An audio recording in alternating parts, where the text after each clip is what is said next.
Hello and welcome to Odd Sock Comics. Today I'm going to do another Indiegogo review. I got this book in the mail last week and it took me a little while to get into it to have a chance to really sit down and read it. This is Jawbreakers Lost Souls by the infamous Richard C. Meyer, also known as Diversity in Comics or Comics Matter with ya boy Zach. This was one of pretty much the first book that kind of went under the label of ComicsGate and demonstrated that the ComicsGate community was invested financially in the comic book industry, that we would put money down to support books that were trying to I don't know, be a little bit more on the conservative side, not be so obviously political, some things like that. It's not like you want conservative books, that would be really boring.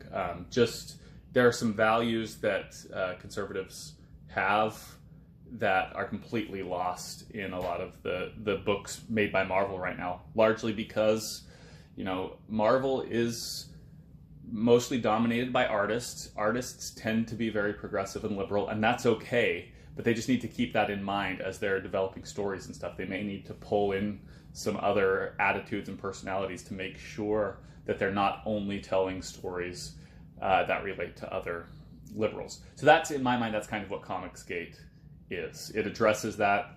A lot of the people that have been reading comic books for their whole lives, that's not me, but I know that a lot of people who have been reading comic books for their whole lives, they grew up on superheroes. They grew up on, you know, Captain America and America being great and, you know, trying to be your best and all of these like really individualist ideals.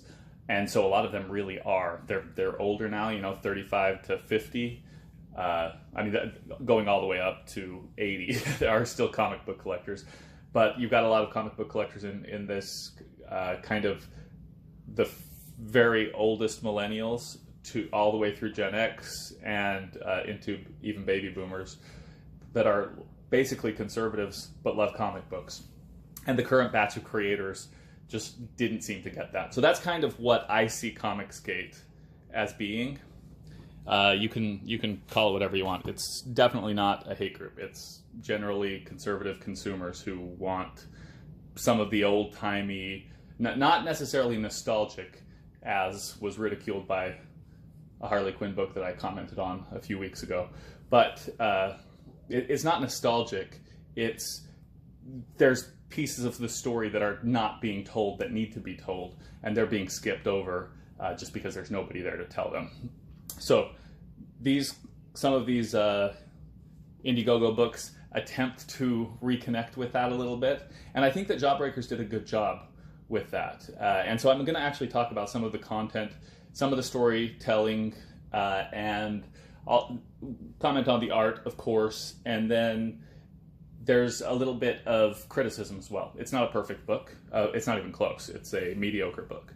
But I want to dig into it a little bit in a little bit more detail. So, excuse me.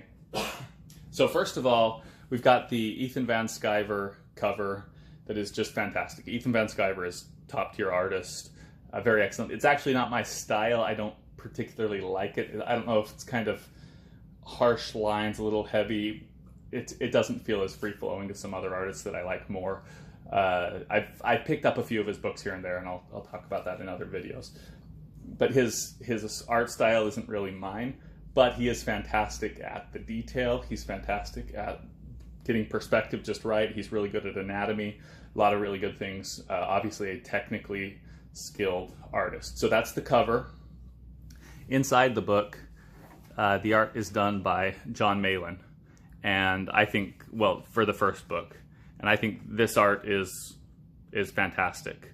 And I saw some people criticizing the art a little bit. Let me see if I can find the page that I think it's this page.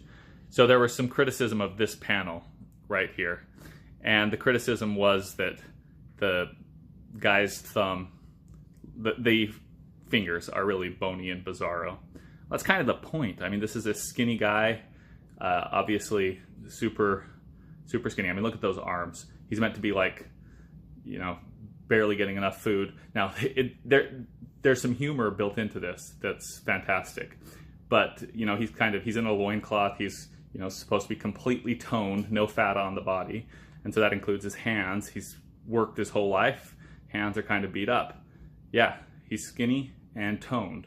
That's kind of what you end up, and you work with your hands. You end up with some, not deformed hands, but just extremely formed hands. So, I don't understand the criticism of this. The anatomy's just fine. It's bizarre. It's kind of a choice there.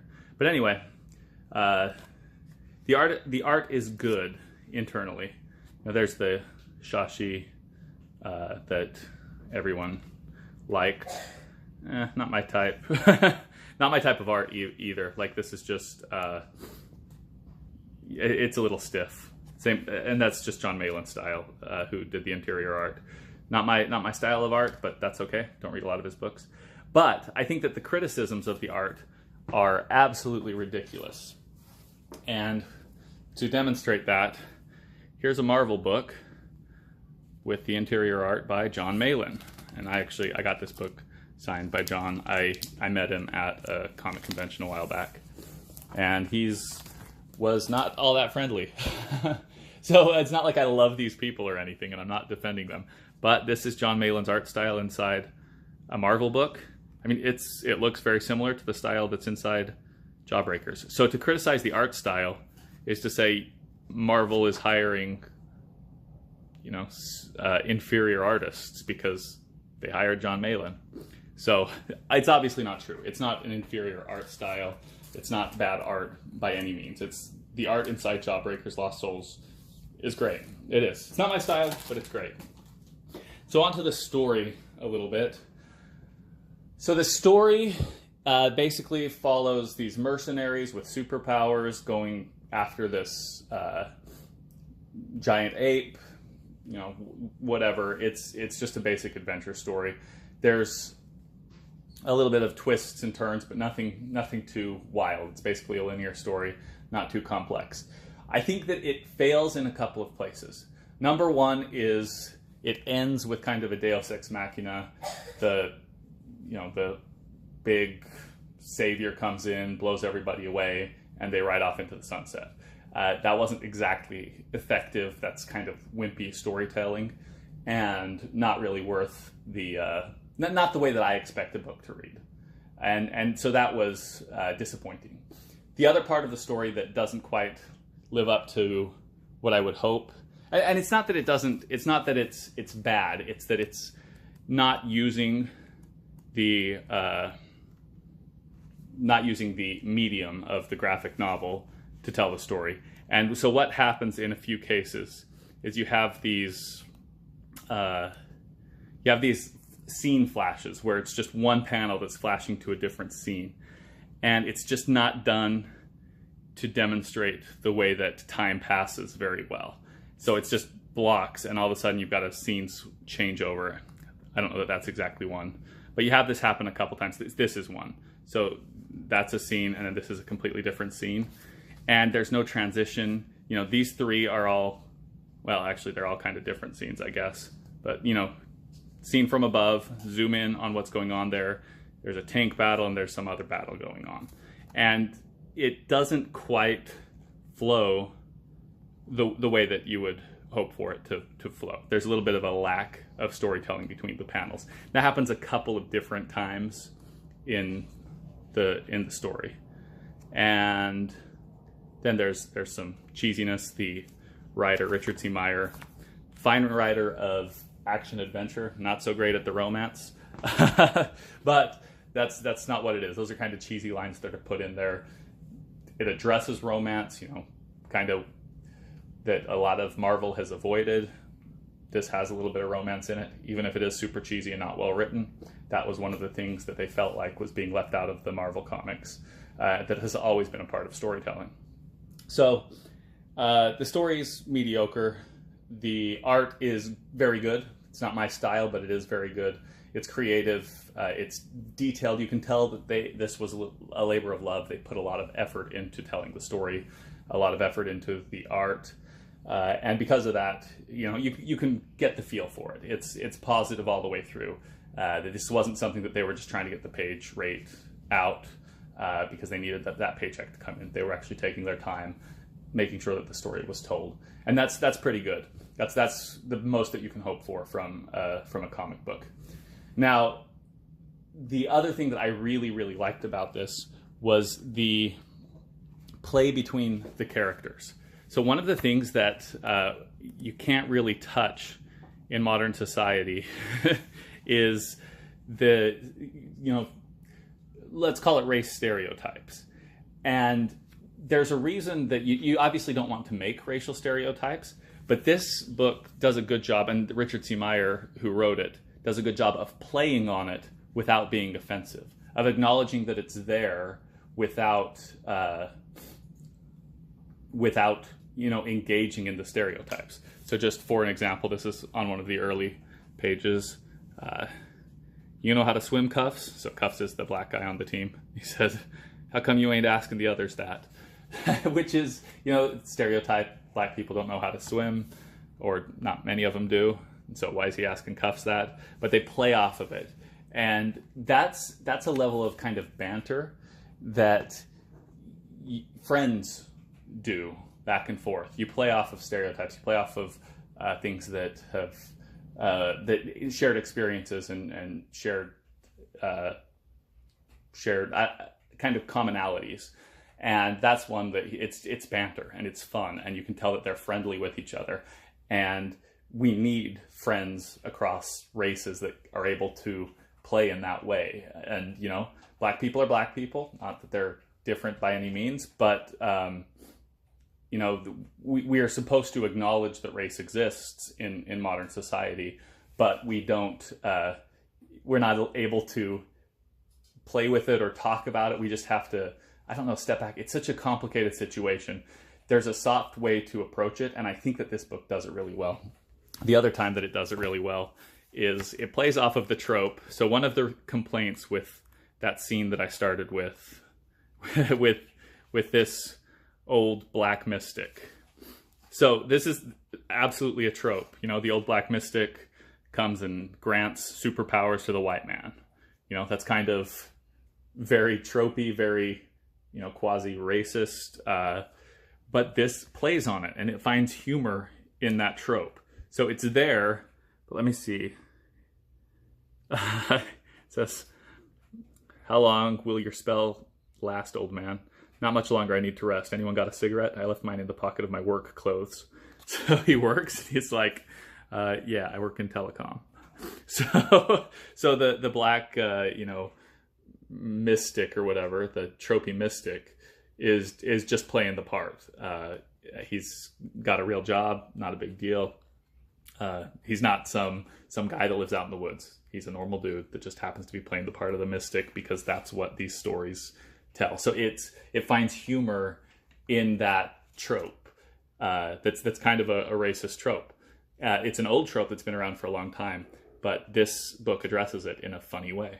So, and I think that's the kind of humor that we need. That's the kind of humor that breaks down the barriers between races. If we're always tiptoeing around people of different races and people of different backgrounds, we can never connect with them. There's no hope of integration. There's no hope of understanding. We can't understand them because we're different. Well, then how are we supposed to interact? How are we supposed to live together? So these are the kind of ideas that go along here. I find it so funny and really obnoxious, but I find it really funny that people point to ComicsGate as racist when what they want, what everybody wants, is to get along. That's all they want. That's all we all want. You can pick whatever you want. You can make your own life choices, and we basically all get along. We can have space if we need it. We can be together if we need to. So that's the feel-good message of it all. I think the book hit pretty well. I'm happy with it. The art's good, as I said. The story's okay. I had me laughing out loud a few times, which is all you can really hope for.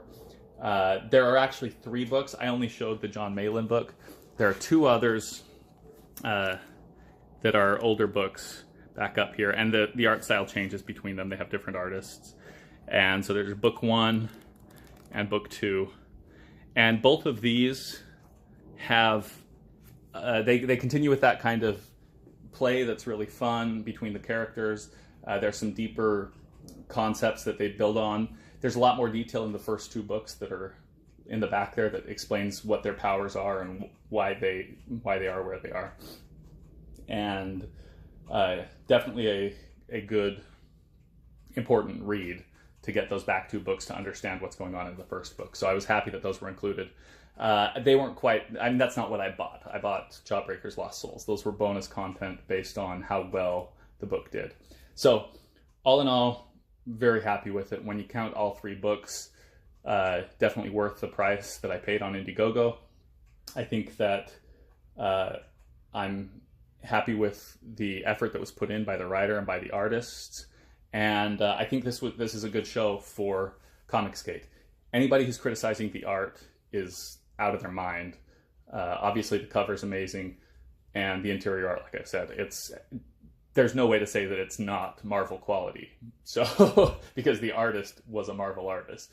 So that's the other criticisms.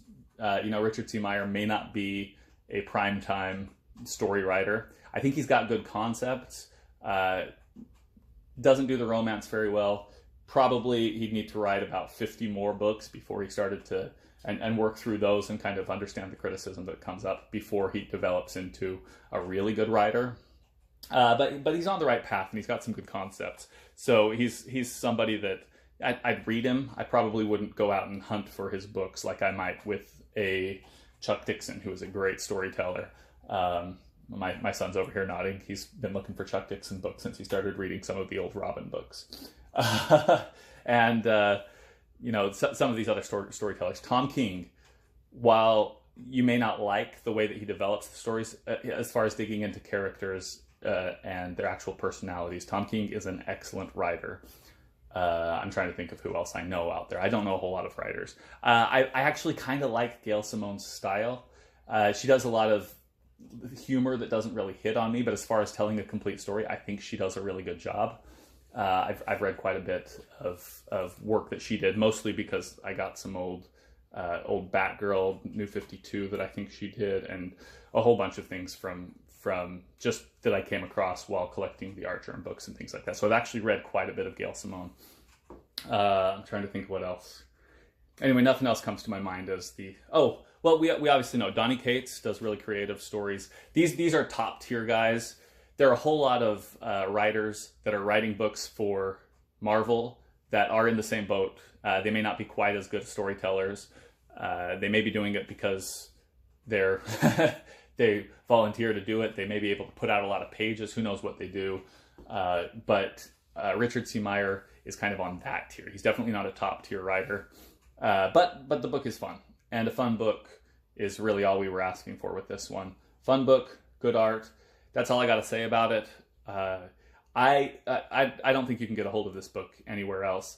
But I would say, so the Indiegogos, as I've seen them, have been really, I've had a pretty good experience with them.